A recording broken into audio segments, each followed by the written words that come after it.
This is CBN Newswatch.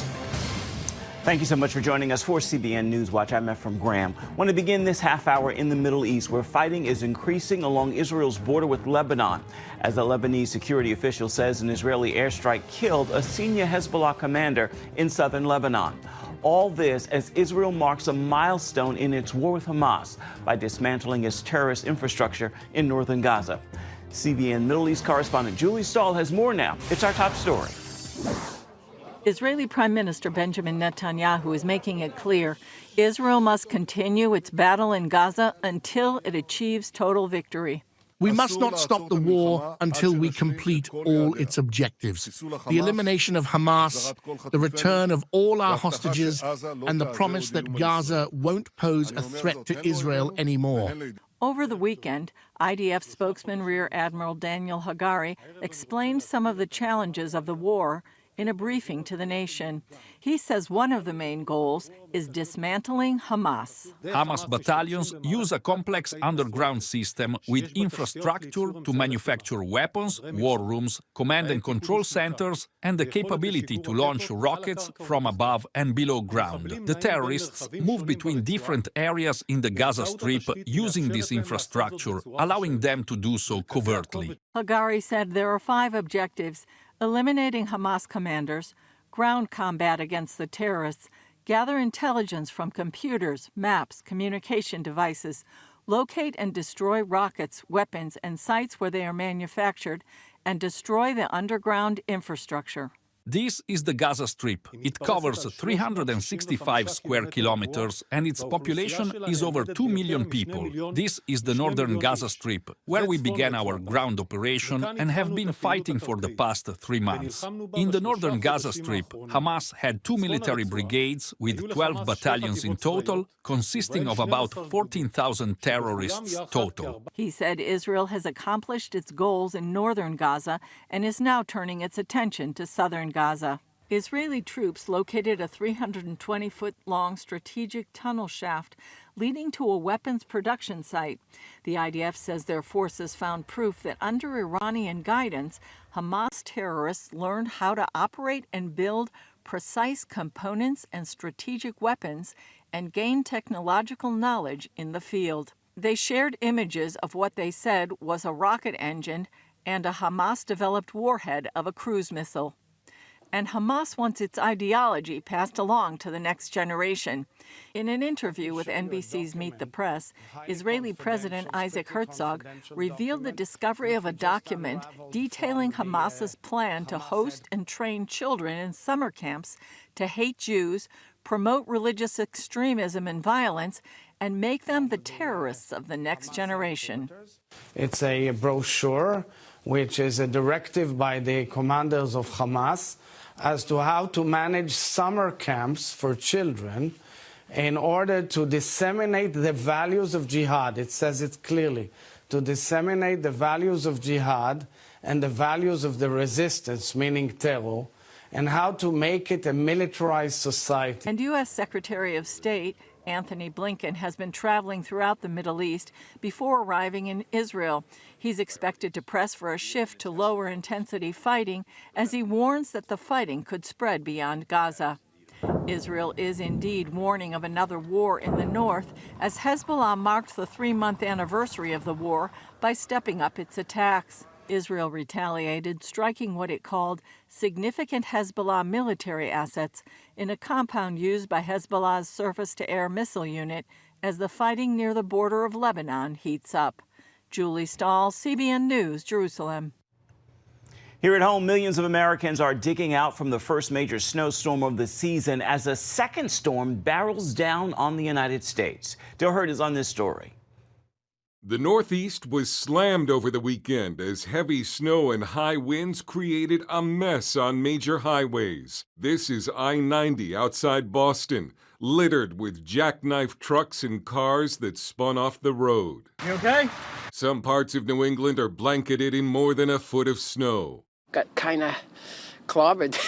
Boston got its first major snowfall in 2 years. On Sunday, this man needed a push from his church group to get his stuck car going. A very unusual weather event out west as Palm Springs experienced an unexpected phenomenon as thunder snow and thunder sleet swept through the region. But this may only be a warm-up for a second storm that's hitting much of the country this week, with heavy snow in the north and heavy rain, high winds, and possible flash flooding in the south. Large hail and even tornadoes could hit late tonight and into Tuesday across the deep south. This after a tornado barreled through Fort Lauderdale on Saturday. Video shows it ripping through a transformer. Officials say it was on the ground for a mile and a half before moving offshore. No injuries were reported. The storm coming out of the plains is expected to hit the Northeast tomorrow. But in New Hampshire, folks were enjoying their first big snow of the season. I like that, I can have snowball fights. Oh, it's beautiful. Winter wonderland. Dale Hurd, CBN News. The surge of migrants at the southern border is creating political pressure for presidential candidates and Congress. At the same time, some faith leaders are calling for an end to the harsh rhetoric and what they say is a balanced approach to border problems. CBN's Heather Sells brings us this story. For President Biden, this growing problem is becoming a political nightmare. Last year's record crossings have resulted in migrants being bused to crowded cities, earning him the wrath of Democratic governors and mayors. For GOP presidential candidates, it's potentially a winner.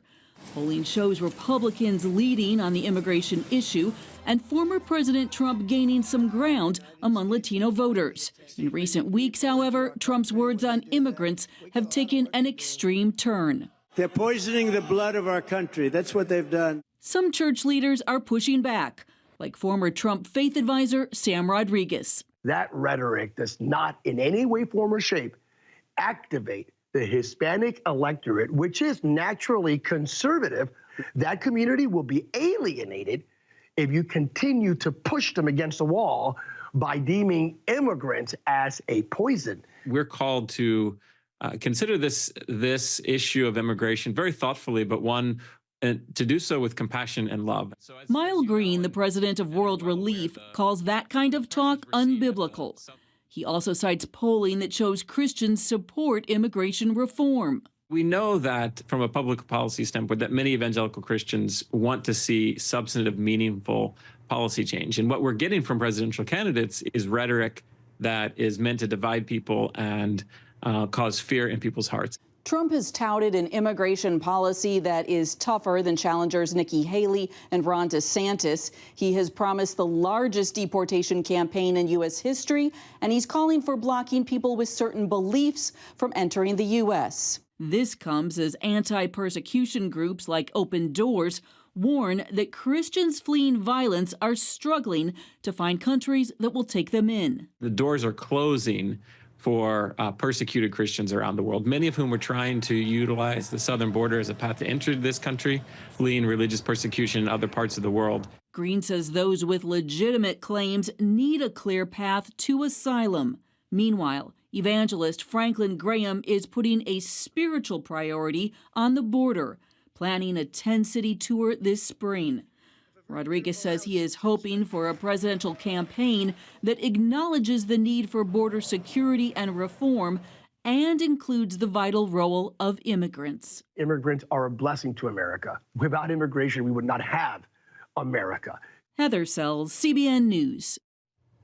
8 days into the new year and the last job market report is strong. The December stats cap a year of consistently strong labor market growth and a low unemployment rate, even as persistently high inflation remains. The economy added 216,000 jobs last month, and the unemployment rate is holding steady at 3.7%. That is according to the Labor Department.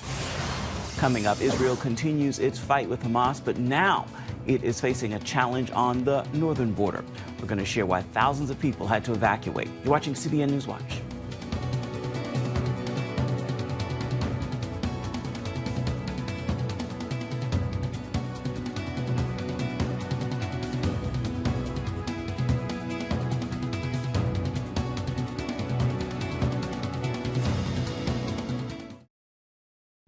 While Israel is taking on Hamas, it is also facing a major challenge from rocket attacks by Hezbollah on the northern border.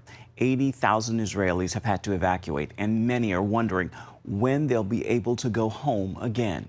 Chuck Holton is on this story. Kibbutz Yifta sits only 2 kilometers from the Lebanese border, and its people have been living in hotels since early October. It appears they may not return home anytime soon. I think the less safe I feel is right here on the road. But I have faith.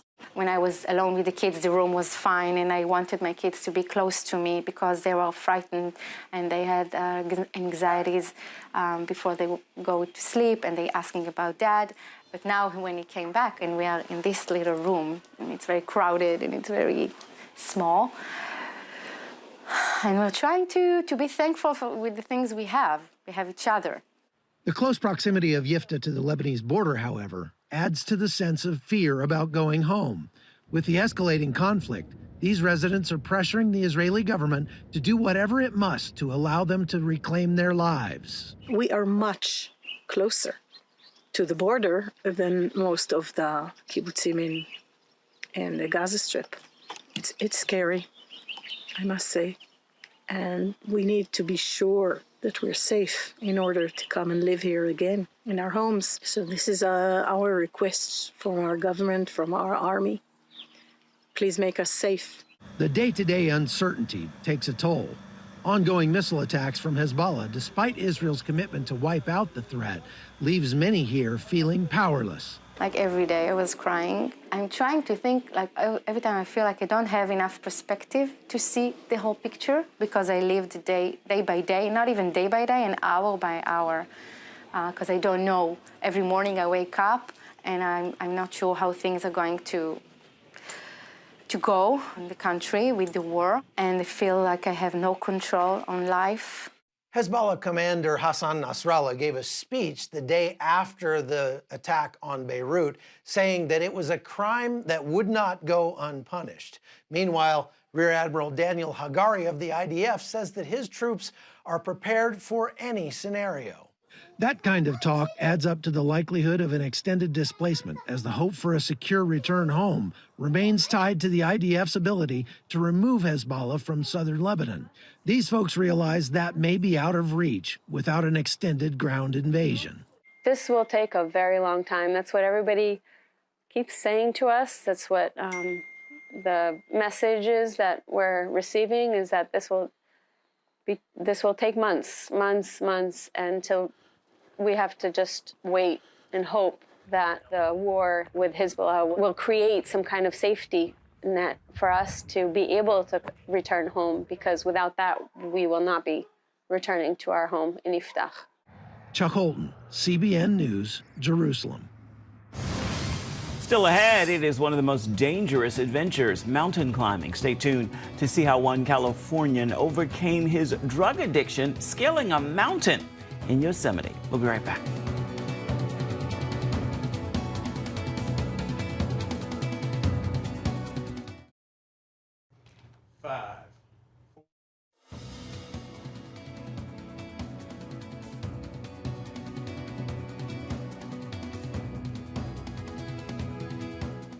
Welcome back to CBN Newswatch. Mountain climbing is an exhilarating and dangerous sport. Enthusiasts challenge their bodies and risk their lives to achieve spectacular heights. For the man you are about to meet, it's become a means of finding God's glory in the midst of life's trials and learning how to overcome them. CBN's Brody Carter traveled to Yosemite National Park to bring us his story. People travel worldwide just to witness the beauty here at Yosemite National Park. It's breathtaking. But for one local rock climber, this is more of his sanctuary. It's a place of healing, and he's growing in his faith, one careful step at a time. You got to try it, because when you're hundreds of feet off the ground and you're looking at this, it becomes addicting. As seen as the top rock climbing area in America, Yosemite Valley offers death-defying routes with views that marvel. The Bible says that the earth cries out the glory of God. You know, even the stones cry out. Kent Johnson is a certified mountaineer and rock climber. So this climb is called Bishop's Terrace. He comes here often to exercise both his physical and spiritual muscles. conquering new climbing routes for fun. If you're going through a difficult time, first of all, get outside. The pulse of the earth is different than what you're going to have on your TV or in your phone or in the city or whatever, and it's healing. The mountains, however, can be unforgiving. The day before we arrived, an accident claimed the life of another climber. Between 12 and 15 deaths happen here each year, mainly due to slips and falls. Safety is an illusion, I think. It's really easy to make a mistake if you're not being careful and methodical as you're climbing. And so you just really have to check yourself and also check your partner. Longtime climbing partner Eric Hagan has climbed more than 30 years, learning his craft by Kent's example. And safety is paramount. There's definitely a macho culture around these kind of activities. And I think, you know, people, when they become really good at something, put a lot of faith in themselves. Kent's journey to that kind of faith, however, began with him at rock bottom. And addiction became his first major mountain to overcome. In high school, I played soccer, I partied a lot, and ended up getting in trouble, ended up going to university in Indiana, and was arrested for being drunk and disorderly. And I had various addictions at the time. At the time, I was in deep rebellion in my life. Kent's life choices landed him in a drug recovery center in Montana. During rehabilitation, he fell in love with nature, learned about clean living, and how to take responsibility for his life. For me, I had to figure out what the purpose of my life was. And I got to a point, it's a crossroads, and I realized, you know what? I believe there's a God in the universe. I believe it's Jesus Christ. I'm not running anymore. Kent traded his addictions for the thrill of the mountain, which helped him climb in his faith and make mountaineering a career. Shortly after, he met the love of his life, Fern, and started a family. I think going to Wilderness Treatment Center in Montana, it broke me out of my world, and it showed me the stunning, incredible beauty of creation, and I couldn't deny it. Over time, life led Kent and Eric down separate paths. While Eric also started a family and became a school principal, he secretly wrestled with God over a deep childhood trauma.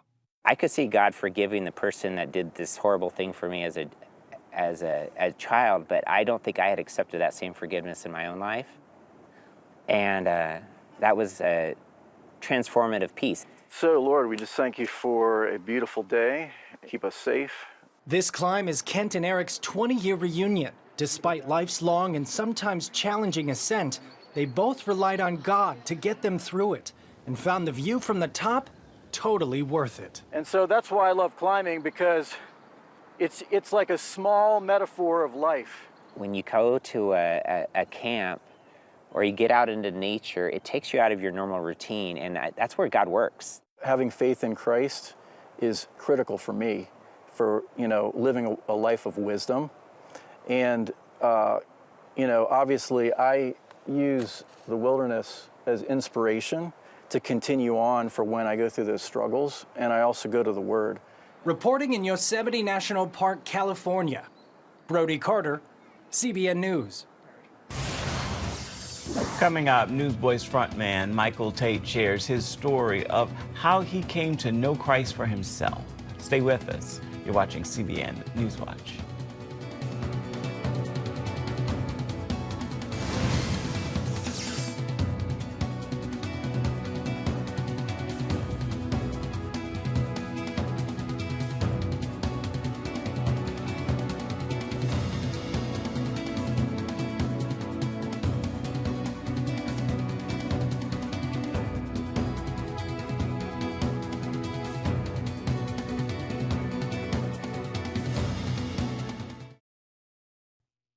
Michael Tate is the front man for the music group Newsboys. He's been in the music industry for decades. He grew up a Christian in a Christian household, and his dad was a preacher. However, he recently revealed to FaithWire's Billy Hallowell his testimony on how he found Christ for himself.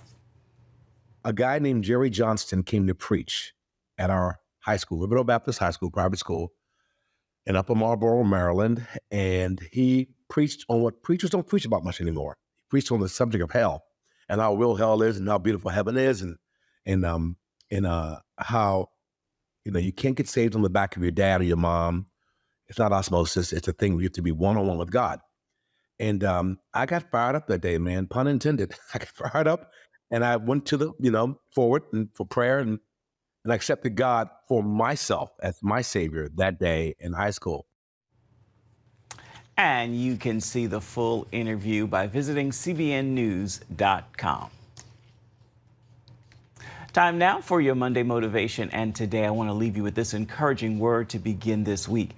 If you're feeling alone, know this: the cure to loneliness is solitude. Sounds odd, but in that solitude, God sets you apart and He will sustain you in surprising ways. And in this time of solitude, He will shield you from all harm. With that word, I want to encourage you to make this a marvelous Monday and be sure to have yourself a wonderful rest of the week. Do it with purpose and on purpose. Well, that will do it for this edition of CBN Newswatch. I want to remind you, you can always find more of our news programs on the CBN News channel. You can find them there at any time. You can also find them online. That address is cbnnews.com. Take a moment. Let us know what you think about the stories you've seen here today or any day. You can email us. That address is newswatch@cbn.com. And of course, you can always reach out and touch us on Facebook, Twitter, and Instagram. We certainly would love to hear from you. Hope you'll join us again right back here, same time tomorrow. Goodbye, God bless, and thank you so much for watching.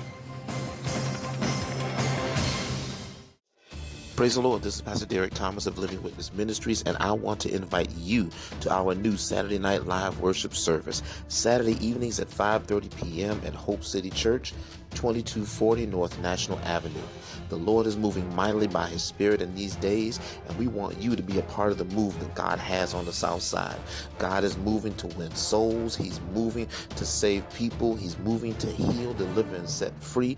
You don't want to miss out on the movement. Don't meet us there, beat us there Saturday nights, 5:30 p.m. for Saturday Night Live, our LWN worship service in Milwaukee at Hope City Church, 2240 North National Avenue. Look forward to seeing you there. God bless. Well, welcome to the 700 Club. Weaponizing children in the war against Israel. That's one of the tactics used by Hamas, along with commandeering hospitals as terrorist headquarters. The latest revelations come as the Israeli government has proposed a plan for Gaza in the aftermath of the war. Julie Stahl reports from Jerusalem. As fighting continues in the Gaza Strip, Israel is trying to come up with a plan for governing the volatile area after the war ends. Israeli Defense Minister Yoav Gallant, the first senior official to go public with a blueprint, laid out a four-part plan. It includes ongoing Israeli military control of the overall security situation, a multinational task force led by the U.S., along with European and moderate Arab nations, to oversee civil affairs and economic rehabilitation of Gaza. Egypt takes responsibility for main civilian border crossings to Gaza, and existing Palestinian administration mechanisms will stay in place. The plan does not include the United Nations Relief and Works Agency, which Israel says has worked lockstep with Hamas, nor does it include a return of Israeli communities to the Gaza Strip. The blueprint reportedly touched a raw nerve in more right-wing members of Prime Minister Benjamin Netanyahu's government, who opposed the forced removal of some 9,000 Israelis from their communities in the Gaza Strip 18 years ago. Many believe if those Israelis had not been pulled out, the October 7th attacks never would have happened. As the war continues, U.S. Secretary of State Antony Blinken is on his way to Israel for the fourth time in 3 months, expected to focus on trying to prevent the Israel-Hamas war from spreading in the region. Netanyahu met with visiting U.S. Senator Lindsey Graham Thursday, who said he was committed to bringing stability to Israel. Graham visited Kfar Aza, one of the 22 communities worst hit by the Hamas massacre on October 7th. This attack was primarily motivated, I think, to stop the effort to reconcile between Saudi Arabia and Israel to build on the Abraham Accords. The brutality here was so strong and so visible, making it impossible for Israel not to respond. The destruction of Hamas is non-negotiable. whatever it takes, as long as it takes. And the Israeli military is pursuing that mission of destroying Hamas. Inside Gaza, the Israel Defense Forces raided a Hamas base that included a branched underground network connecting to an underground weapons factory. There were a number of trap doors to make it difficult to get into. Behind the doors were explosive materials, machines and other tools, from which they created long-range rockets and other means of warfare used for carrying out terrorist operations for years on the territory of the State of Israel. A day earlier, IDF spokesman Rear Admiral Daniel Hagari noted that international intelligence agencies led by the U.S. are supporting Israel's findings on the terror infrastructure under Shifa Hospital. Based on these intelligence agencies, these actions by Hamas are an indication of Hamas's terror activity and how they cynically exploit hospitals for terror and also for holding hostages. Israel also exposed evidence that Hamas is educating children to hate Israel and Jews, something advocacy groups have been saying for years. In non-war times, Hamas operates summer camps where children learn to shoot weapons, storm tunnels, fight tanks, and kidnap soldiers. During the current war, Israel says Hamas has been employing children to deliver messages and ammunition to terrorists, knowing that Israel complies with international law and won't harm children. Julie Stahl, CBN News, Jerusalem. The international community needs to wake up to these war crimes because that's what this is. When you use a hospital as a military base where you're digging tunnels underneath it, building rockets, firing those rockets, and you're using the hospital as some kind of cover so there's no ability to attack what you're doing, international law calls that a war crime. Educating your children in how to kill people is a crime against humanity. There is no explanation for that. But that indoctrination has been going on, and I'll underline to Americans, with our tax dollars. Our tax dollars have gone to UNRWA, and UNRWA is responsible for those schools and responsible for that education. UNRWA needs to stop. It shouldn't exist anymore. It's just perpetuating warfare and terror against the state of Israel. Well, while Israel is taking on Hamas, they're also facing a major challenge from rocket attacks by Hezbollah on the northern border. 80,000 Israelis have had to evacuate, and many are wondering when they'll be able to go home again. Chuck Holton has that story. Kibbutz Yiftah sits only 2 kilometers from the Lebanese border, and its people have been living in hotels since early October. It appears they may not return home anytime soon. I think the less safe I feel is right here on the road. But I have faith. When I was alone with the kids, the room was fine, and I wanted my kids to be close to me because they were frightened and they had anxieties before they go to sleep, and they asking about Dad. But now when he came back and we are in this little room, and it's very crowded and it's very small, and we're trying to be thankful with the things we have. We have each other. The close proximity of Yiftah to the Lebanese border, however, adds to the sense of fear about going home.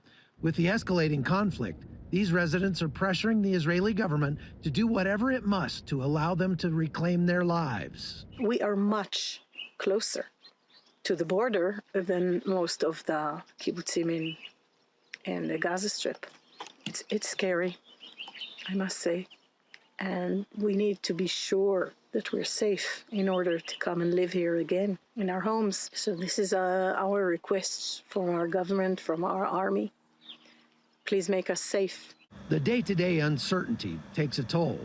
Ongoing missile attacks from Hezbollah, despite Israel's commitment to wipe out the threat, leaves many here feeling powerless. Like every day I was crying. I'm trying to think, like every time I feel like I don't have enough perspective to see the whole picture because I lived day by day, not even day by day, and hour by hour, because I don't know. Every morning I wake up and I'm not sure how things are going to go in the country with the war, and I feel like I have no control on life. Hezbollah commander Hassan Nasrallah gave a speech the day after the attack on Beirut, saying that it was a crime that would not go unpunished. Meanwhile, Rear Admiral Daniel Hagari of the IDF says that his troops are prepared for any scenario. That kind of talk adds up to the likelihood of an extended displacement, as the hope for a secure return home remains tied to the IDF's ability to remove Hezbollah from southern Lebanon. These folks realize that may be out of reach without an extended ground invasion. This will take a very long time. That's what everybody keeps saying to us. That's what the messages that we're receiving is that this will take months until we have to just wait and hope that the war with Hezbollah will create some kind of safety net for us to be able to return home, because without that, we will not be returning to our home in Iftach. Chuck Holton, CBN News, Jerusalem. Just imagine living in that kind of terror. Just imagine that, any day rockets could come in. You have to have bomb shelters within seconds that you run to in order to provide yourself with some kind of safety, some kind of shelter. And then the fear of some invasion by terrorists who will kill you, who will rape you, who will take your children from you. All of these things are the reality of everyday life for people on the border of Lebanon and people on the border of Gaza. We wouldn't ever tolerate that here in the United States. It wouldn't be able to happen.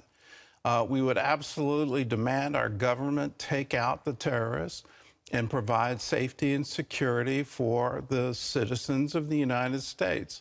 That's the same cry in Israel. You have to have security. Without it, you don't really have a nation.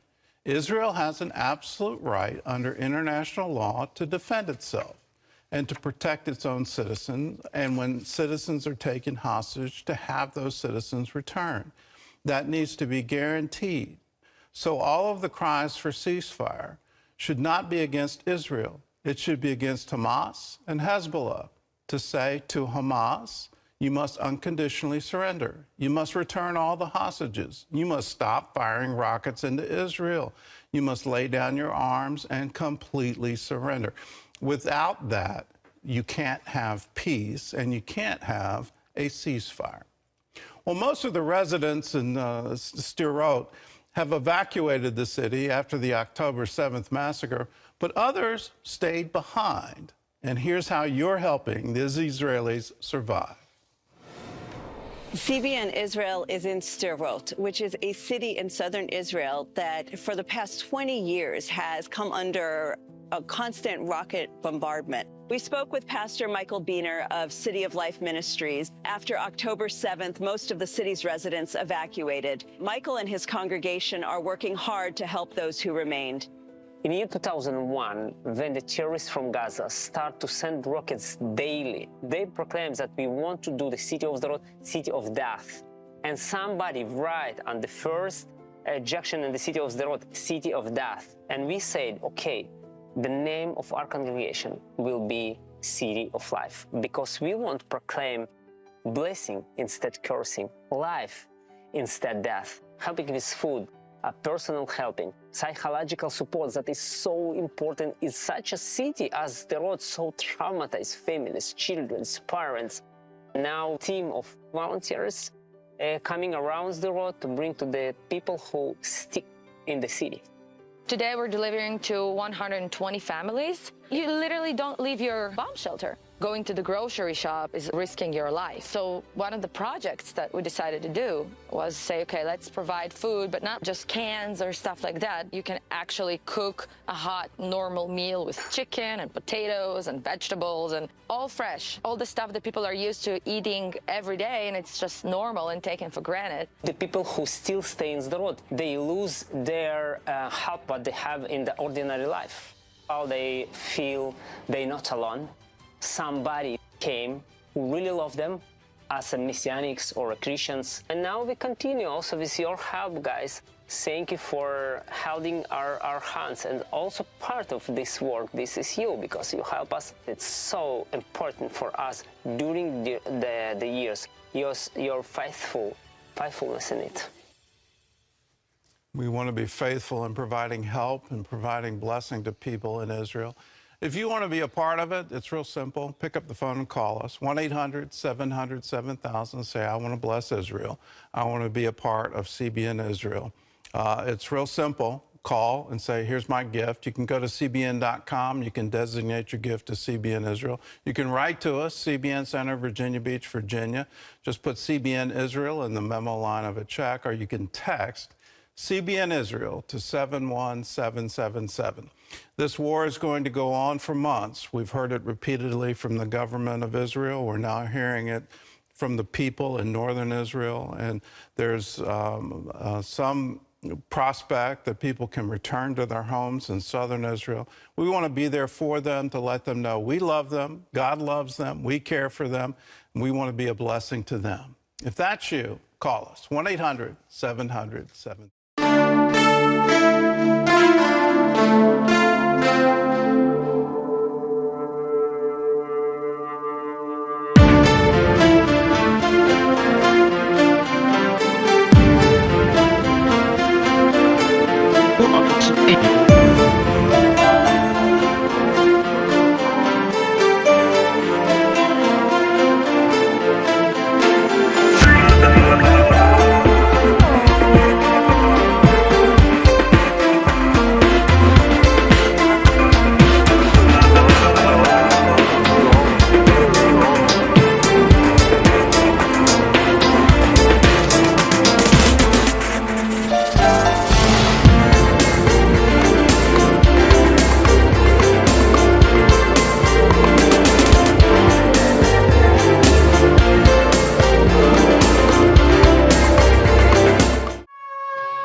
On today's Jerusalem Dateline, world leaders weigh in on what they think should be the future of the Palestinian state. Prime Minister Netanyahu standing strong on Israel's military goals. And on the ground in Israel, former Vice President Mike Pence witnessing the devastation and bringing a message of support. Plus, Iran rattles the saber as Israel increases its readiness in the north. All this and more coming up on this edition of Jerusalem Dateline. Hello and welcome to Jerusalem Dateline. I'm Chris Mitchell. U.S. Secretary of State Antony Blinken returned to Israel on his tour of the Middle East. The visit comes as Israel and the U.S. spar over the fate of Gaza after the war. On Tuesday morning, Secretary Blinken met with Israeli Prime Minister Benjamin Netanyahu. The secretary on a diplomatic mission meeting with leaders in the Middle East to discuss the war and the future of the region. Meeting with reporters before his arrival in Israel, Blinken outlined what he says they agree on about Gaza's future after the war. First, that Israel must have peace and security. Second, that the West Bank and Gaza should be united under Palestinian-led governance. Third, the future of the region needs to be one of integration, not division and not conflict. And fourth, for that to happen, we need to see the establishment of an independent Palestinian state. However, that's a sticking point for Israel. While the U.S. and others support a Palestinian-led Gaza, Israeli Prime Minister Netanyahu and his government are against it. While the debate over Gaza's future continues, the growing tension between Israel and Lebanon may direct the course of the war. Blinken and others are trying to de-escalate the low-scale war between Israel and Hezbollah diplomatically. But Benny Gantz, a member of Israel's war cabinet, says time is running out for diplomacy, since nearly 100,000 residents of northern Israel can't return home. Concerns rose on Monday following the assassination of Wissam al-Tawil, the highest-ranking Hezbollah official to be killed since October 7th, and a nephew of Hezbollah leader Hassan Nasrallah. Also on Monday, Hamas fired the biggest barrage of rockets since the beginning of the year. That as Israel's military campaign continues to uncover Hamas's terror infrastructure. On Monday, the IDF released footage of the largest weapons production site found in the Gaza Strip since the beginning of the war, used to produce long-range missiles capable of reaching northern Israel. Former U.S. Vice President Mike Pence recently visited Israel to show his support for the ongoing war with Hamas. He explained why it's important for America and Christians to help during Israel's darkest hour since the Holocaust. Take a look. It's heartbreaking. Yeah, words fail. Yeah. We were just the Kfar Aza. We met former Vice President Pence following his visit to some of the Israeli border communities attacked on October 7th. We sat down in the bombed-out children's unit of the Barzillai Hospital in Ashkelon, just miles from the Gaza border. I must tell you that I've been to war zones during my time as Vice President, during my time as a member of Congress. But the sites that I saw today, the aftermath of that terrorist attack on October 7th, and even a site like this, the ongoing war on Israel by Hamas, it just was pure evil. Pence came with a message for the United States and its closest ally. These are dire hours for Israel. And I think it's so important that the United States make it clear that we are with Israel today, we will be with Israel tomorrow, and we'll be with Israel every day until the threat of Hamas terrorists from Gaza is eliminated once and for all. He also emphasizes that the show of support must be widespread. I believe the United States needs to make it clear to other actors in the region, whether it be Hezbollah in Lebanon to the north, or most especially to the mullahs in Tehran, that the United States will be here for Israel and that we will be prepared if there's an effort to widen this conflict in any way. The Biden administration is trying to actually limit maybe some of the fighting going on in Gaza. How would you respond to some of the limits that the Biden administration is trying to put on Israel? I just don't accept it. I was in Washington, D.C. on 9/11, and America did what we believe needed to be done, taking the fight to the enemy in Afghanistan. And I remember the way our allies stood with us, and they didn't question how we were going about bringing those to justice that had attacked our country. They just stood with us. And I think Israel deserves the same now. A lot of people right now are talking about the day after, and the Biden administration is talking about a revitalized Palestinian Authority that would take over in Gaza. Your thoughts? I think we're still waiting for the Palestinian Authority to condemn what happened on October the 7th. I think those considerations will be proper for the government of Israel to make, and I think we should leave those to the elected leadership here in Israel, and we'll support their determination. In January 2018, Pence addressed Israel's parliament. The miracle of Israel is an inspiration to the world, and the United States of America is proud to stand with Israel and her people as allies and cherished friends.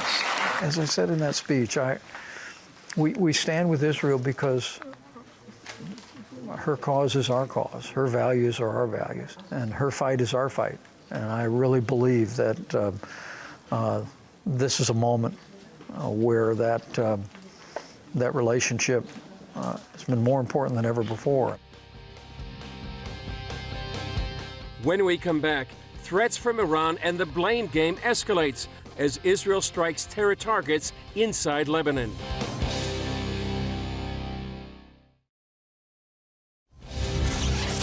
Threats of revenge against Israel are rising.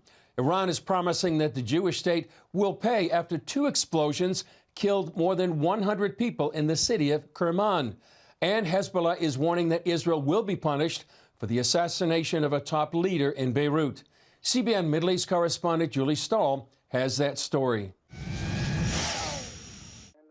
Iran blamed Israel and the U.S. for 2 explosions that killed more than 100 people at a ceremony in Iran to commemorate Revolutionary Guard Corps Quds commander Qassam Soleimani. Soleimani was killed 4 years ago in a U.S. drone strike.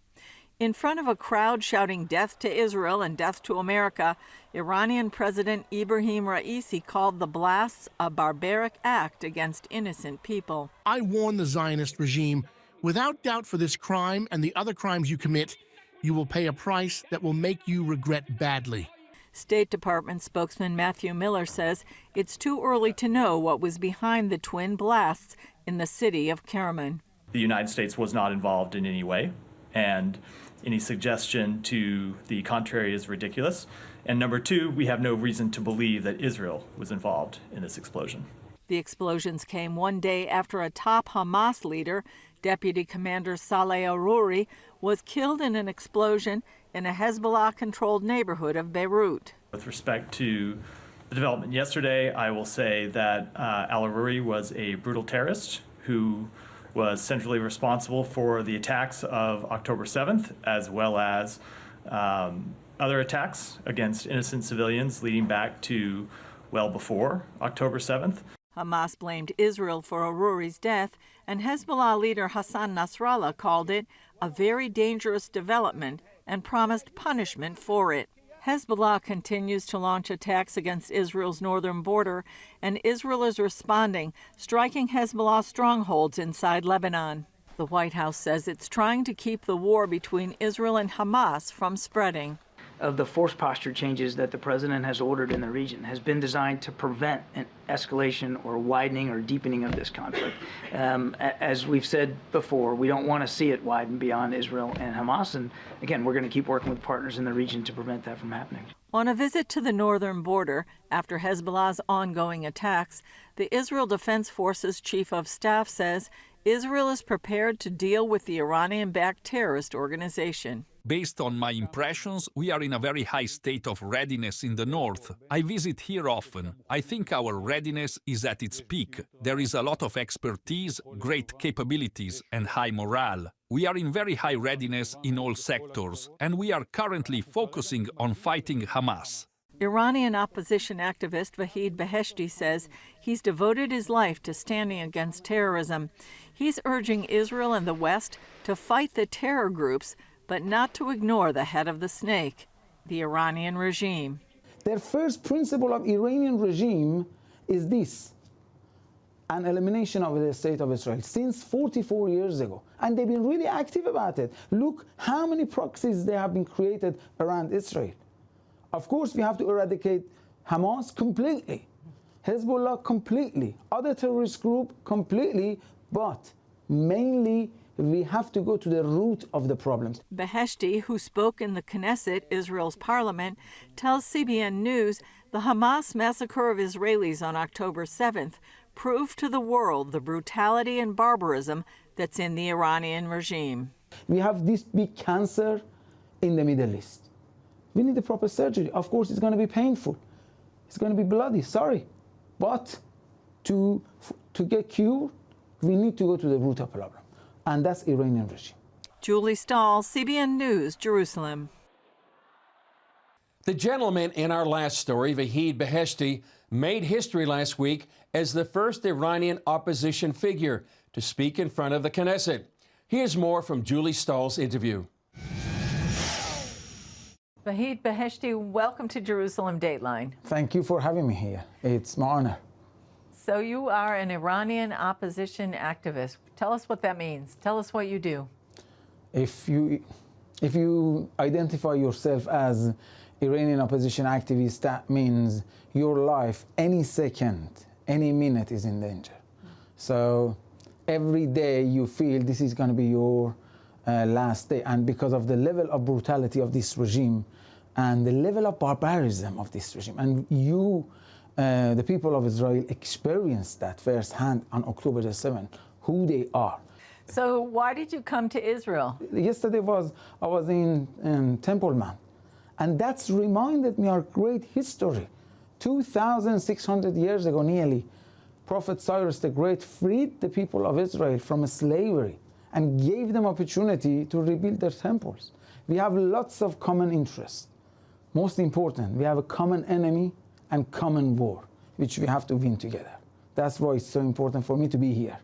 And you, yesterday was a historic day. You spoke at the Knesset, the first Iranian to ever speak at the Israeli Knesset parliament. What did you tell them? It was really special yesterday. My message was basic, was very simple.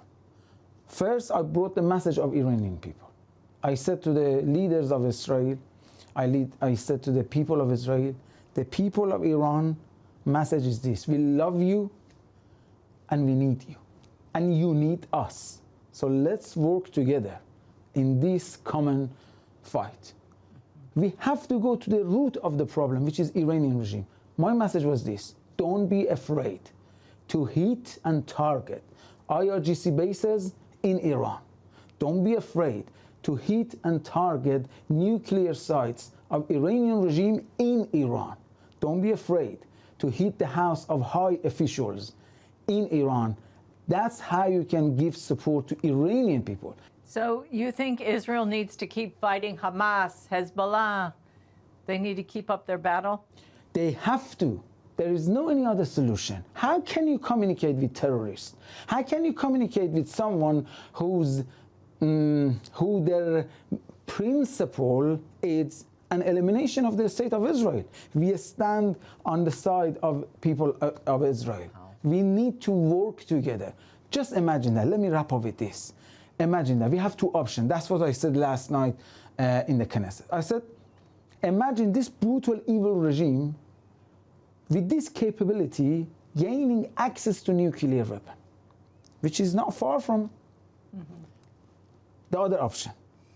We have the chance of imagine what we can build in the Middle East together, the great nation of Israel and great nation of Iran, without Iranian regime and its proxies. So we have two options in front of us. I think the second one is... It's much better. Much better. Yes, Vahid Beheshti, thank you so much for joining us. Thank you for having me here. Thank you. Thank you. Up next, explaining the challenges of the war in Gaza and the threat of escalation in the north.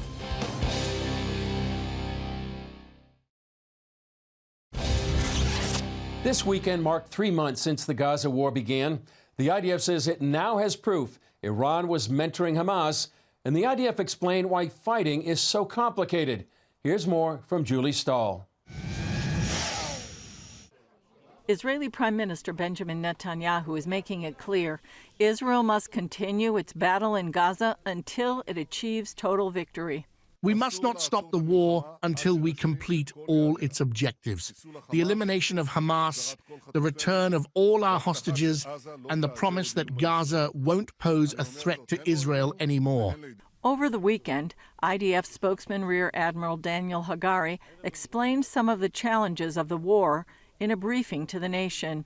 He says one of the main goals is dismantling Hamas. Hamas battalions use a complex underground system with infrastructure to manufacture weapons, war rooms, command and control centers, and the capability to launch rockets from above and below ground. The terrorists move between different areas in the Gaza Strip using this infrastructure, allowing them to do so covertly. Hagari said there are 5 objectives: eliminating Hamas commanders, ground combat against the terrorists, gather intelligence from computers, maps, communication devices, locate and destroy rockets, weapons, and sites where they are manufactured, and destroy the underground infrastructure.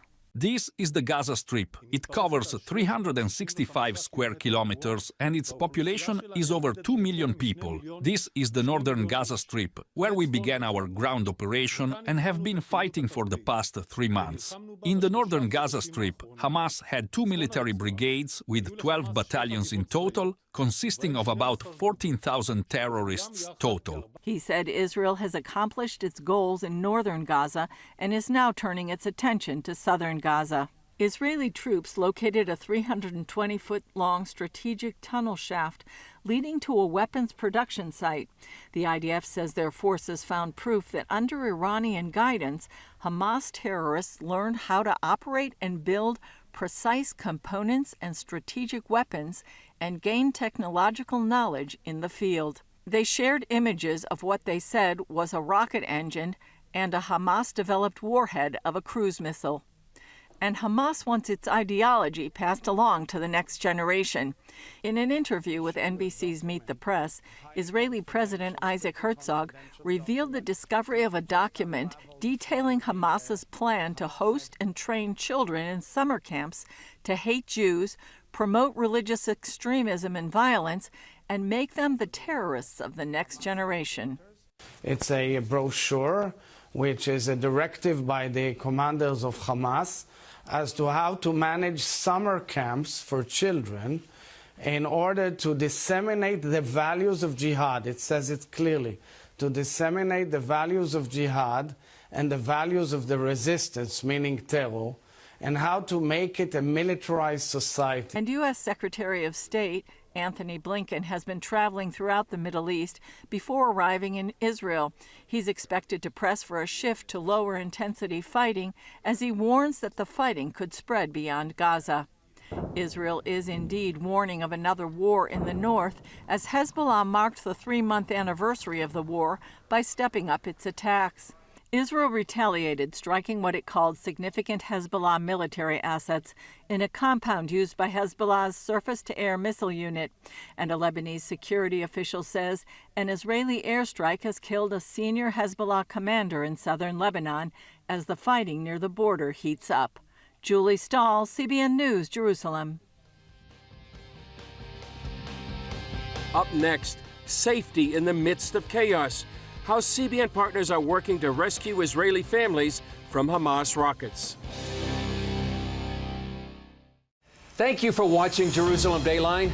We're committed to providing you with unbiased reporting from the Holy Land. Through weekly broadcasts, podcasts, and online media, our vision is to reach millions around the globe with the true story of what's happening in Israel and the Middle East, all from a biblical and prophetic perspective. This is a big vision and is only made possible by the generous support of people like you. Call us toll-free at 1-800-700-7000 or go to cbn.com/Jerusalem Dateline and make a donation that will help spread the light of truth about Israel throughout the world. Israelis near the Gaza border live in fear every day of rocket attacks from Hamas. CBN partners are helping families escape danger and find some peace of mind. Take a look. The Iron Dome missiles exploded very close. Everything in the house was shaking. Yefim and his family live outside the mandatory evacuation zone near the Gaza border, but they quickly realized they were still in danger. One day there wasn't even a siren. We just heard the sound of rockets. And we stood in the corridor in the house. We didn't even manage to get out of the house. The walls started vibrating and we are vibrating too. We heard the sound of breaking glass. The missile hit our neighboring entrance. Community leaders encouraged them to leave. We didn't want to because we love our home. It's our home. It's hard to leave. It is unclear when all of this will end. When to wait, how long to wait. After weeks of heavy rocket bombardment and combat near their home, Yefim and his wife chose to go to Eilat to rest. For a few days we want a distraction because the atmosphere is oppressive. I see when the child is scared. The wife worries about everything. I had to do something, but you can't do anything. Thanks to support from donors like you, Yefim and his family are safe away from the fighting. Everyone is getting much needed rest, including their 3-year-old daughter. She brings joy. She started to rejoice. Back in Ashkelon, she started to shut down. She had never been like this before. She always started to sleep like this. She sleeps here peacefully. Her hands like this. It's quiet here. Moral support is felt. Volunteers spend a lot of time with the child. Thank you very much because we're able to feel this world again where rockets and planes are not buzzing. Well, that's all for this edition of Jerusalem Dateline. Thanks for joining us. Remember, you can follow us on social media and access CBN content through our CBN News and other CBN apps. And remember to continue to pray for the safety of IDF soldiers, all those caught in harm's way, and for the safe return of all the hostages. Today we want to leave you with Psalm 3. Lord, how many are my foes? How many rise up against me? Many are saying of me, God will not deliver him. But you, Lord, are a shield around me, my glory, the one who lifts my head high. I call out to the Lord, and he answers me from his holy mountain. I lie down and sleep. I wake again because the Lord sustains me. I will not fear though tens of thousands assail me on every side. Arise, Lord, deliver me, my God.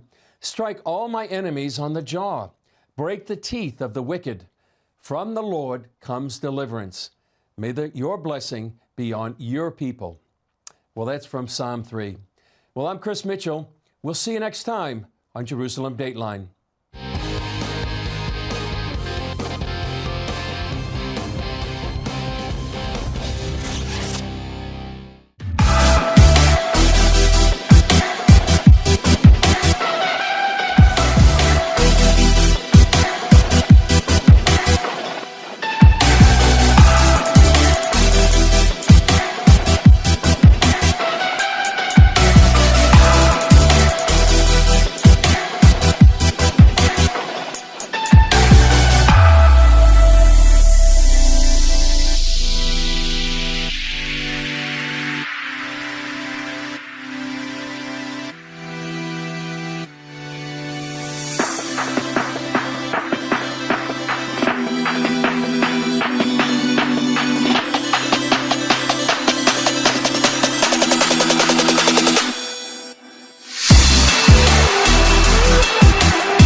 Thank you for joining us for CBN Newswatch. I'm Ephraim Graham. Ahead today, new revelations about Hamas's ability to build weapons and growing concerns about the possibility of a war between Israel and Hezbollah. All that happening as U.S. Secretary of State Antony Blinken is back in Israel today. Former United States Vice President Mike Pence also in Israel, talking to CBN about how the Biden administration is handling the war and why it's important for America and Christians to stand with Israel.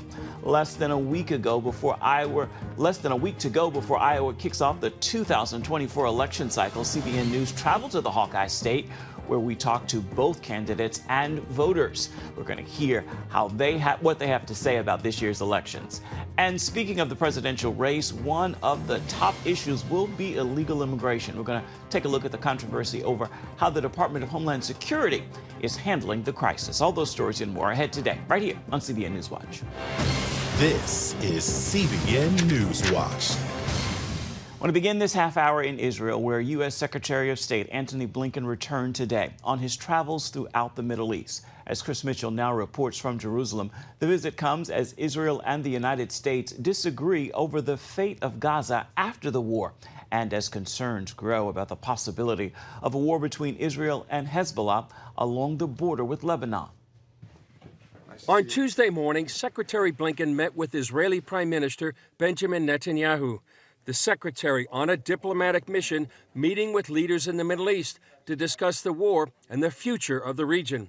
Meeting with reporters before his arrival in Israel, Blinken outlined what he says they agree on about Gaza's future after the war. First, that Israel must have peace and security. Second, that the West Bank and Gaza should be united under Palestinian-led governance. Third, the future of the region needs to be one of integration, not division and not conflict. And fourth, for that to happen, we need to see the establishment of an independent Palestinian state. However, that's a sticking point for Israel. While the U.S. and others support a Palestinian-led Gaza, Israeli Prime Minister Netanyahu and his government are against it. While the debate over Gaza's future continues, the growing tension between Israel and Lebanon may direct the course of the war. Blinken and others are trying to de-escalate the low-scale war between Israel and Hezbollah diplomatically. But Benny Gantz, a member of Israel's war cabinet, says time is running out for diplomacy, since nearly 100,000 residents of northern Israel can't return home. Concerns rose on Monday following the assassination of Wissam al-Tawil, the highest-ranking Hezbollah official to be killed since October 7th, and a nephew of Hezbollah leader Hassan Nasrallah. Also on Monday, Hamas fired the biggest barrage of rockets since the beginning of the year. That as Israel's military campaign continues to uncover Hamas's terror infrastructure. On Monday, the IDF released footage of the largest weapons production site found in the Gaza Strip since the beginning of the war, used to produce long-range missiles capable of reaching northern Israel. Chris Mitchell joins us now from Jerusalem. So, Chris, let's begin with this. What can you tell us about these Hamas weapons production sites we just saw? Well, Ephraim, as we said in our report, the largest found so far, and they could reach all the way to northern Israel. That's very significant. They could go all the way to Metula, and that really puts Israel in the crosshairs, not only from Hamas, but Hezbollah on the northern border. So far in this war, more than 10,000 rockets have been fired into Israel. And so we see that Hamas had a sophisticated, a well-developed manufacturing capacity for this rocket production. Many of that technology, or much of that technology, probably came from Iran. And so since the beginning of the war, the number of weapons, tunnels, manufacturing sites throughout Gaza has been enormous. Yoav Gallant, he's the defense minister of Israel. He said it, and it seems that it came true. Gaza is and was the largest terror base in the world. Chris, Secretary of State Antony Blinken is in Israel right now, pushing for a Palestinian state after the war.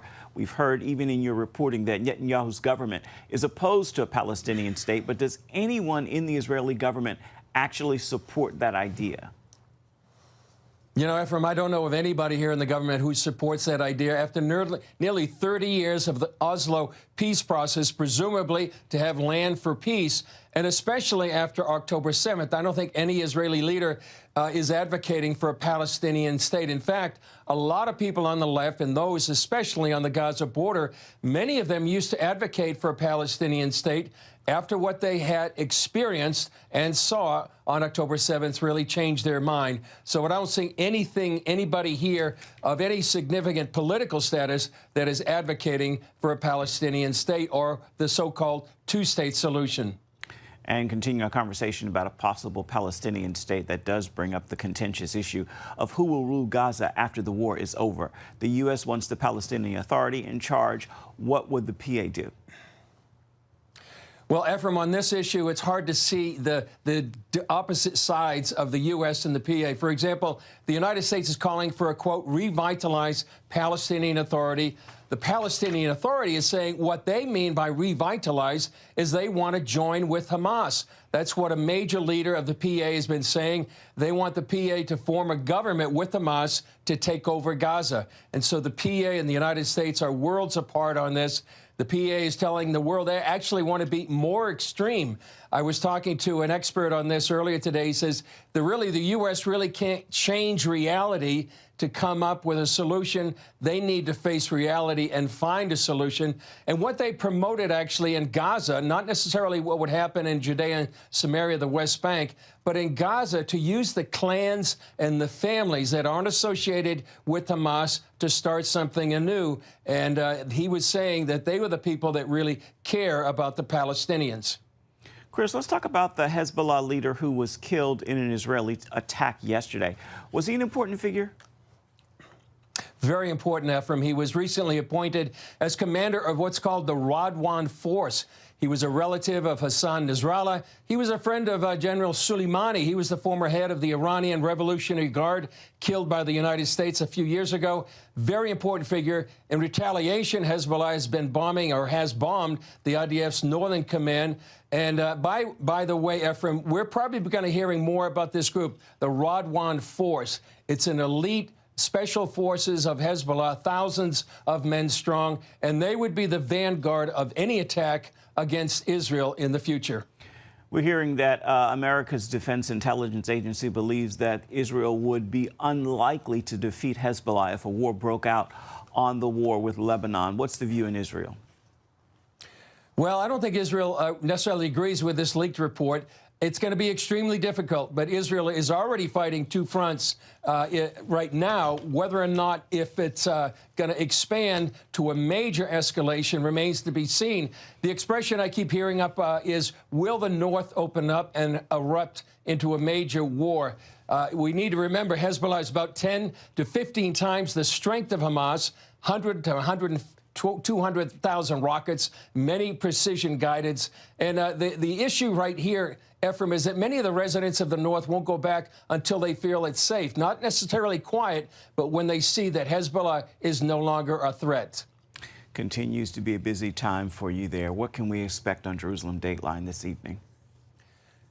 Well, Jerusalem Dateline, we're going to have an update on the latest here. We're going to have an interview with the former Vice President Mike Pence. I think it's in your story as well. An interview with an Iranian opposition leader. He came here to support Israel. He was the first one to ever speak in front of the Knesset. We'll also have a story on how CBN partners are helping Israelis in their time of need. And certainly this is an important time to be helping Israelis and praying for the Jewish people for such a time as this, Ephraim. It's a very difficult time over here. Indeed it is. We appreciate your reporting. Thank you so much, Chris Mitchell, reporting from Jerusalem. I want to remind you, you can see more from the Middle East, as well as Chris Mitchell and the entire team this evening on the CBN News Channel. You can watch Jerusalem Dateline. It begins at 8 Eastern. You can also watch it on the CBN News app, or you can watch it on YouTube. Coming up, why it's so important for America and Christians to support Israel during these difficult times for the Jewish state, and what binds the two countries together. We're going to hear that message from former Vice President Mike Pence during his trip to the Jewish state. We've got the story for you. It's coming up when we come back.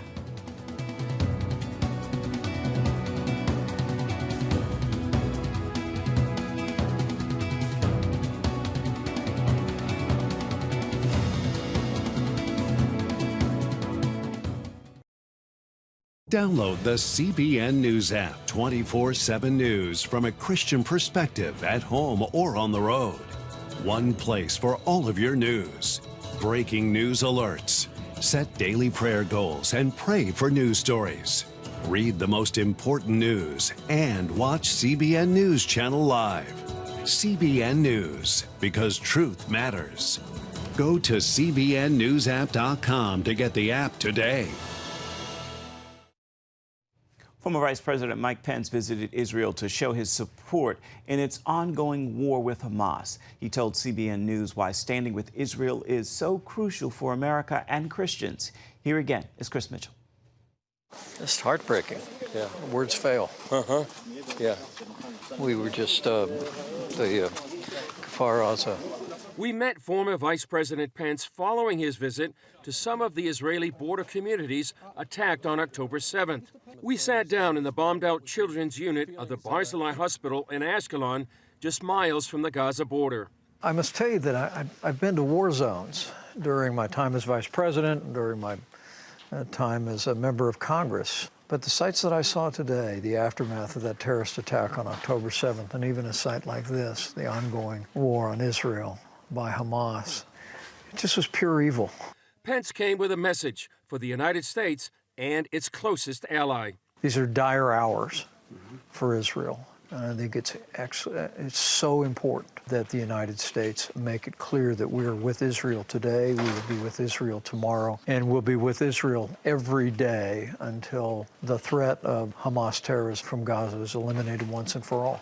He also emphasizes that the show of support must be widespread. I believe the United States needs to make it clear to other actors in the region, whether it be Hezbollah in Lebanon to the north, or most especially to the mullahs in Tehran, that the United States will be here for Israel, and that we will be prepared if there's an effort to widen this conflict in any way. The Biden administration is trying to actually limit maybe some of the fighting going on in Gaza. How would you respond to some of the limits that the Biden administration is trying to put on Israel? I just don't accept it. I was in Washington, D.C. on 9/11, and America did what we believe needed to be done, taking the fight to the enemy in Afghanistan.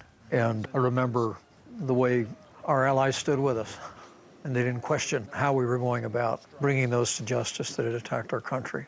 They just stood with us. And I think Israel deserves the same now. A lot of people right now are talking about the day after, and the Biden administration is talking about a revitalized Palestinian Authority that would take over in Gaza. Your thoughts? I think we're still waiting for the Palestinian Authority to condemn what happened on October the 7th. I think those considerations will be proper for the government of Israel to make, and I think we should leave those to the elected leadership here in Israel, and we'll support their determination. In January 2018, Pence addressed Israel's parliament. The miracle of Israel is an inspiration to the world. And the United States of America is proud to stand with Israel and her people as allies and cherished friends. As I said in that speech, we stand with Israel because her cause is our cause, her values are our values, and her fight is our fight. And I really believe that this is a moment where that relationship has been more important than ever before. Chris Mitchell, CBN News, Ashkelon, Israel. Still ahead, less than a week to go before Iowa voters make their decision in important caucuses to kick off the 2024 election year. CBN News traveled to the Hawkeye State to talk to the candidates and the voters. We're going to hear what they had to say right after this.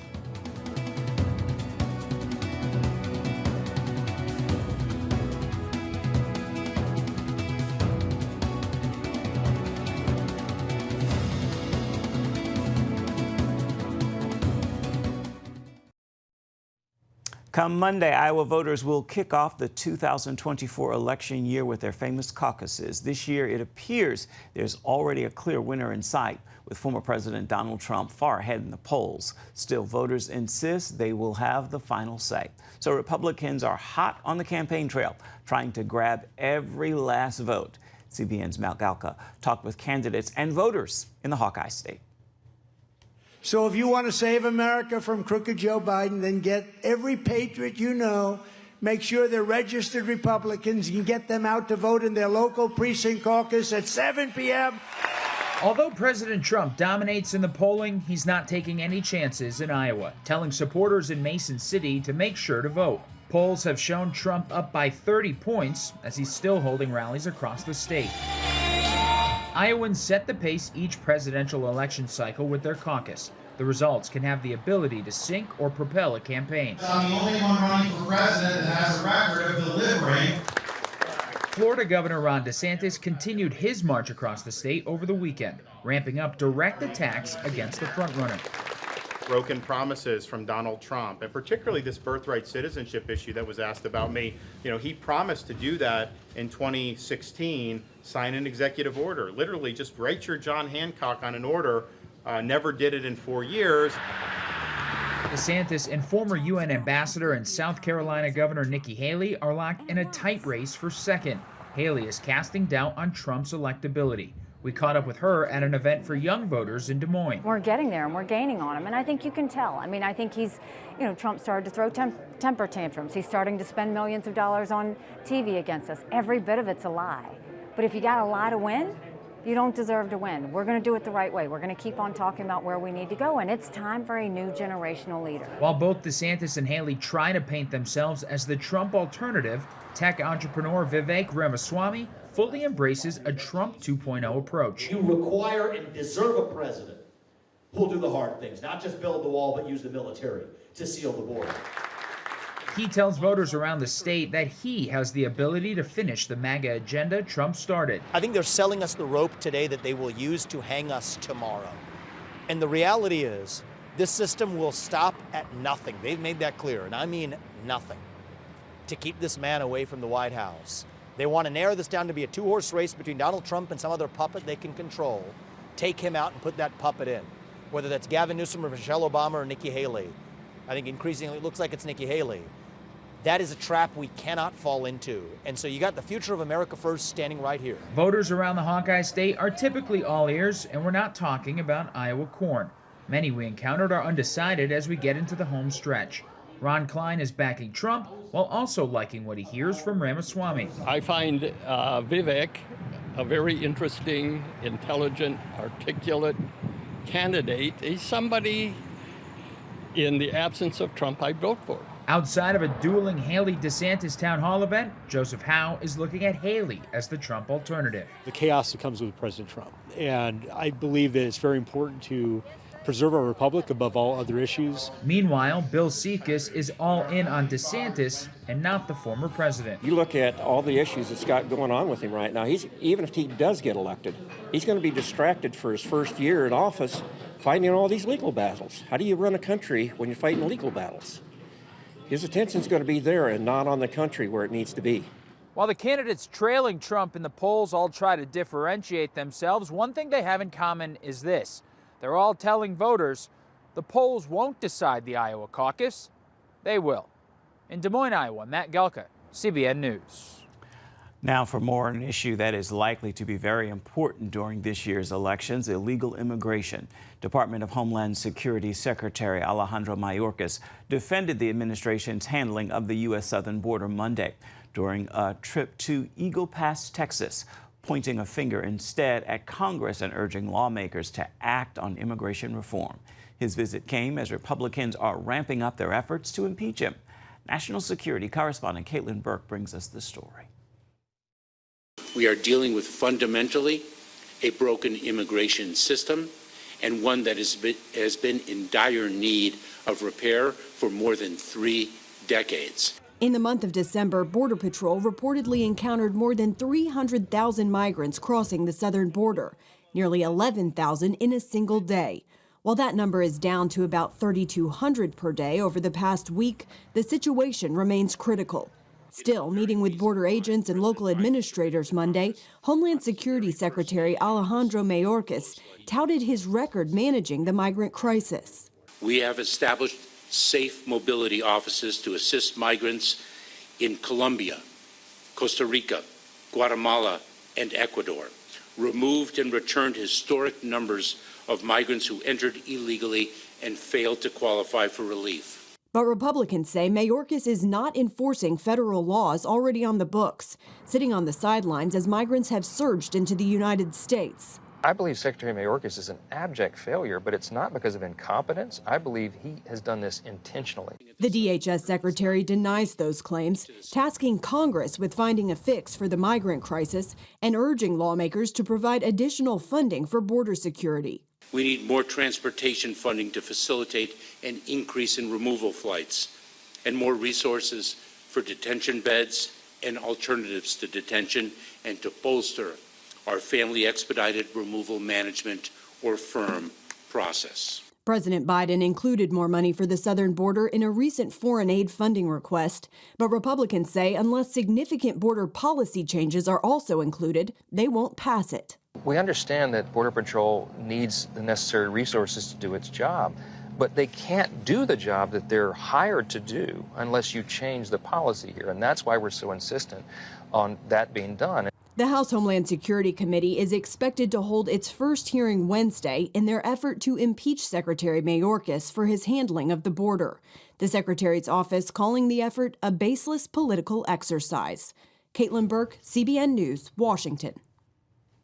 Coming right back with an encouraging word for your day ahead. Stay with us. Get your daily quick start from CBN News. A quick read on the important news of the day delivered right to your inbox. Stay current on breaking news, politics, and entertainment. Go to quickstart.news and subscribe today. Time now for your Tuesday Tweetable. This is a message I hope you'll post, tag, tweet, and share with those in your circles of influence. God knows all your faults and your failings. He stands ready to forgive, and He is still looking to use you. So remain faithful because He's faithful, and in Him there's actually no failure. He's God, and all things work together for your good and for His glory. With that word, I encourage you to make this a wonderful day. That is going to do it for this edition of CBN Newswatch. Remember, you can always find more of our programs on the CBN News channel. You can find them there at any time, as well as online. That address is cbnnews.com. Let us know what you think about the stories you've seen here today or any day. You can email us. The address is newswatch@cbn.com. And of course, you can reach out and touch us on Facebook, Twitter, and Instagram. We'll see you back here same time tomorrow. Goodbye. God bless.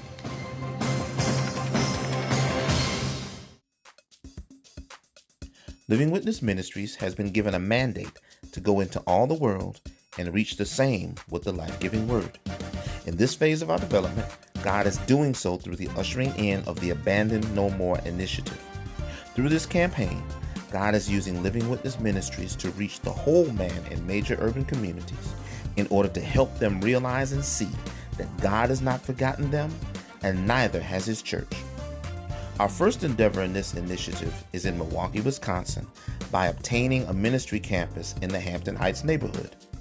With this ministry campus, we're looking to establish holistic programs that impact every sector of the community, including the Living Witness Christian Academy, the A&M Neighborhood Watch Program, the Feed My Sheep Community Food Pantry, the Provision Community Center and Beds Program, the A&M Economic Empowerment and Wealth Center, the Kirkendall Community Health Center, the A&M Community Beautification Campaign, and the Lark and Lee Community Service Program. Won't you help us in our endeavor to practically reach this portion of the world with the life-giving word? Please sow into Living Witness Ministries' Capital Building Fund. You can do so through our existing modes of giving, including Cash App at $LW Ministries 2020, Tithely or Givelify at Living Witness Ministries, LaGrange, Illinois, or by mail at P.O. Box 250769, Milwaukee, Wisconsin 53225. Please do your part as the Lord leads you to help us acquire this property so that we can be the blessing that God has called us to be in Milwaukee, but more importantly, so that we can fulfill our God-given mandate in this phase of ministry to possess the land in Milwaukee, one soul at a time, for God's glory. Thank you in advance for your support, and God bless. The mayor of Chicago says a migrant surge has his city at the breaking point, and he's pleading to Congress for help. Mayor Brandon Johnson is feeling the overwhelming weight of being a sanctuary city. CBN contributing correspondent Paul Petit shows us how area churches and ministries are helping pick up the slack. More than 300,000 migrants crossed the U.S.-Mexico border in December, according to data from U.S. Customs and Border Protection. That's the highest monthly total since 2000. And now its effects are being felt here in Chicago, sending this sanctuary city in a scramble to keep up with the influx. Migrants and asylum seekers sit waiting for a hot breakfast and donated clothing at this church on Chicago's west side. It is not unusual for them to get up at 3:30 in the morning to get on the L at 4 because it might be 2 hours for them to get here. And at those hours in January, it's usually below freezing. They'll arrive here wearing T-shirts and sandals, and we're in Chicago. Area Catholic churches, many of them partnering with the city of Chicago, are working to keep up with the recent influx of migrants. We've had upwards toward 300 people come on a given day. The vast majority do come from Venezuela, but we also get people coming from Ecuador and from Colombia. They are also fleeing oppression. A lot of them are fleeing the drug cartels. Saul is an attorney from Venezuela. He says his family left the country out of fear of the authoritarian government. En Venezuela, soy abogado. I am an attorney, and things were very difficult in Venezuela. I felt that me and my family were at risk of persecution. In the last year and a half, over 26,000 migrants have arrived here. Saul says Chicago's sanctuary city status is the reason he came. Sometimes they don't have a choice. They are just sent on a bus, and the bus is headed to a sanctuary city like Chicago. Last month, Texas sent unannounced busloads of migrants, some even on a chartered jet to Illinois. The city then bused them to its migrant landing zone. These unexpected newcomers have Chicago Mayor Brandon Johnson fuming at Texas Governor Greg Abbott. The reckless and, quite frankly, the unsafe behavior of the governor of Texas has caused a great deal of trepidation. But organizers and volunteers here say they have to set politics aside at a time like this. I've been saying to people, this is not a political issue for us. These are people who are in need and in care, and we're answering the gospel message. St. Edmunds began its ministry to help the nearby YMCA and Oak Park Police, which operates shelters for the migrants. Now it's an interdenominational effort. It is the most beautiful interfaith effort. We have the Presbyterians, the Congregationalists, the Methodists. And here on the northwest side of Chicago, City Line Bible Church is partnering with World Relief Chicagoland. Church leaders say many of their first arrivals have found jobs and moved into apartments. Some are now serving at the church. But a breaking point is on the horizon as more buses arrive from Texas. Mayor Johnson says his city and 27 shelters are near capacity. In November, Johnson opposed a 60-day limit for migrants to stay at those shelters. Today, many are near that limit. Without significant intervention from the federal government, this mission will not be sustained. In Chicago, Paul Petit, CBN News. Thanks, Paul. Breaking point aside, Gordon, it is encouraging to see ministries put aside politics to respond to the humanitarian need. Well, Christians always respond. Christians always respond in love. They always respond with help. They always want to help the stranger. We take these biblical commandments very seriously. But let's take a much bigger picture that when you give food to the poor, everybody congratulates you. Everybody says you're doing a great job. When you start asking the question, why do the poor not have any food? Well, then you get all kinds of political accusations at you.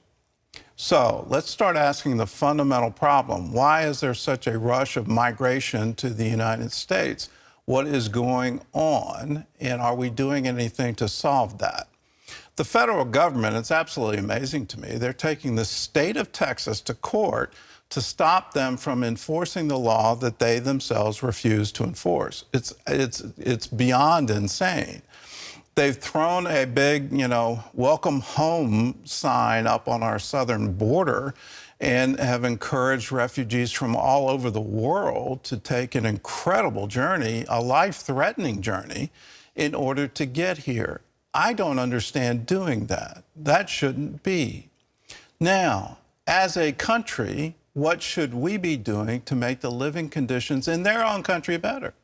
How they can find opportunity, employment, how can they do these things there? I understand in Venezuela with that government it's not going to happen, but what about in Mexico? What can we do there to help them and grow their economy? How can we be a force of good, a light to the nations, to let them know there's a much better way, and you can have a hope and you can have a future right where you are. If we start doing these things as a matter of public policy for the United States of America, we can solve this problem. But if we don't even attempt it, well, we're going to continue to see this. And on the political front, the immigration crisis is going to be a major political influence on our upcoming election.